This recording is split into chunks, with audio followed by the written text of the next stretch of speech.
Kit కడతా అన్నా. ఏమైంది ఇప్పుడు? రోజు స్కిప్పింగే కదా, ఏంటి? అవునా కాదా? ఉద్యోగం దొరక ఏం చేస్తాం అక్కయ్య?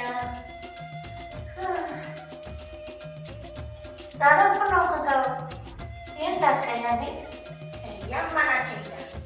దోమలు కుడుతున్నాయి. దోమ చక్కెర పెడతానేమో.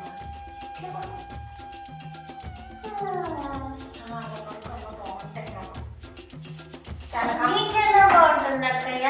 నాకు కదా తలనొప్పి. ఇలా బాగుంటుంది, బాగా పెడతాను. చలో రే చలో రే చల్, చలో రే చలో రే చల్, చలో రే చలో రే చల్ చల్. మా అక్కకి దేవుడు దండం పెట్టాలి.